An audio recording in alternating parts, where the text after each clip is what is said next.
Hello, my name is Mariah Felix. I am in the Florida State College Jacksonville RN to BSN Bachelor of Science in Nursing program. Within this program, I'm in a class within leadership and management roles. And for this class, I am today presenting in regards to conflict, delegation, and creating a healthy workplace for nurses. This is a class taught by Professor Kramer. And again, my name is Mariah Felix. So here we go. First up is conflict. I want to give you a little bit of a background scenario that's personal for me that I have faced in regards to conflicts within the workplace. So when I first started as a nurse, I was lucky enough to start in an intensive care unit as a brand new nurse. But with that, I was a nurse resident, which meant I spent a lot of time with mentors and things like that. Since I was fresh into the nursing environment, it's considered a safe practice. So on my unit for night shifts, I went to night shift as a new nurse, which isn't that unusual, but on my unit it was. I was actually the first nurse resident ever to go to night shift. And some of the nurses were wonderful. They were really great. I had other nurses that weren't as accustomed to having a new nurse around. Basically, every nurse on that unit at night shift either had 5 years experience as a minimum and a maximum of like 30 years. Some of them were within a year of retirement, over 65 years old. So they were nurses longer than I've been alive.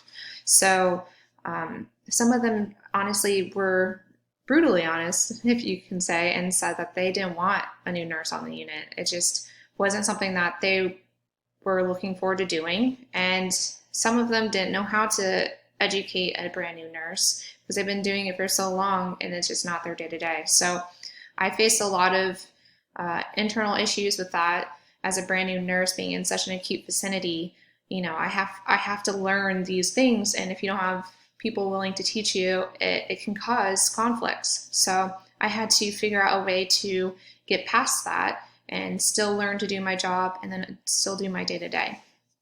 So outside of that, I want to discuss with you steps for conflict management that I have learned within this class. So there are actually 6, so I will go through them. Compromising. To compromise is to meet in the middle or settle a conflict. Each party will give up something that they want. And within compromising, it's a lose to lose versus a win to win. And what I mean by that is that some people will feel like both parties in the scenario have given up so much that they both feel like they've lost, and in which case you both people feel like they've lost in these scenarios and they're compromising too much. Win-win is what you want to have as an outcome, in which both parties feel like the other person or other party gave up more than they did, and then they feel like they are the winners in this outcome and they got the best scenario. Competing is the next one, and that's what we consider a win-lose, because in order for one party to get ahead and they want to win in this scenario, they have to kind of take someone else out in the process, or another party. So in order for them to do better than the other party, then they win.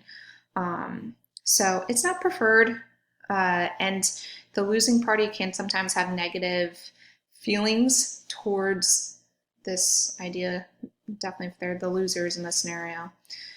Cooperating and accommodating is the next one, and essentially it's the complete opposite of competing. Instead of trying to drive yourself to be the winner, you essentially give up and you accommodate. You allow the other party to get what they want, and you lose out on certain things due to that. But a lot of the times, the people that or parties that do the cooperating or accommodating route typically do it for low value things. So small, minor disputes, nothing of large note. So next up is, sorry about that. smoothing. So a lot of times the managers will do this. It's basically to make both parties feel a little bit better and kind of, again, smooth out some conflict and kind of just be a little neutral, almost like a Switzerland, kind of helping both sides. And it doesn't really help. It's not effective in most scenarios. With that said, managers typically will do this just for small, minor disagreements again. Nothing of major note that will work for. Avoiding. So avoiding just essentially is both parties know the conflict is there and they're both going with the option of just ignoring it and hoping it goes away. A lot of times this ends up causing a party to bottle up, and then it ends up exploding into a worse scenario than if they would have just tackled it head on in the first place. Collaborating is the sixth one. In that step, it is the best step in a lot of scenarios. It's a win-win. They basically come together, both parties, and they focus on how to fix this conflict, how to start thinking about problem solving, and instead of thinking about just their own party and solely thinking about how they can do better and how they can win. Both parties basically, in order to do this, have to have, for a true collaboration, need to have mutual respect for each other, and they have to have honest communication and understand that both are involved in the decision making. Conflict management. In terms of my scenario that I just discussed, the way that I handled it and the other staff members handled it is we avoided it. We didn't talk about it. We didn't really deal with it. And it ended up bottling up. And after 4 or 5 months, I went and talked to my manager regarding it. And then afterwards, it didn't really help the scenario. Kind of made it a little worse. And then we avoided it some more. And then eventually I found a new job, and thankfully I really love my job now. So it worked out okay for me, but it was really tough in the run of it. So avoiding is how that scenario went. Conflict management in terms of negotiations. There's before, during, and after that people have to keep in mind. So before, a negotiation, you want to do your homework, study, make sure you know what you're getting yourself into and know about the other party, know what they're getting into and why they want to go into negotiations, what are they looking to get out of it. Start deciding of what you're going to start with, like what you're going to talk about, what you're willing to trade on, and what is the bottom line in the scenario. And look for any hidden agendas by the other party because you don't want to get caught off guard. During negotiations, stay composed, keep calm, be assertive with what is wanted, and don't lessen your values. So keep professional, make sure you have those good communication skills, and be flexible still. There's a balance of being assertive and also being flexible with these options. Keep in mind that patience is needed, and if it starts to turn into a heated moment, take the option of having breaks. Avoid destructive negotiation techniques. After, be sure to thank the other party for being involved in these negotiations, and also be positive to confirm both verbally what is the negotiations results have come to, and have it in writing so that this can be on paper for proof. Next are the 3 types of destructive techniques. There are more than just the 3, according to Marcus and Houston, 2017, our textbook for the class. But the 3 destructive techniques I chose were ridicule, flattery, and sadness. They're all types of diversion tactics. In terms of the parties, it's to keep the other party off guard so that they don't focus on the effect of what they went into the negotiations for. And sometimes that can distract them. So ridicule, causing the other party to, either personal attacks, verbal attacks, just being plain rude can catch off the other party and really distract them from the goal. Flattery is another way, just constantly giving them compliments, things like that can make them feel like they owe it to the other party to give them more within the negotiations. Sadness, kind of similar thing where you feel bad or pity towards the other party and then you'll want to give them a little bit more in the negotiations.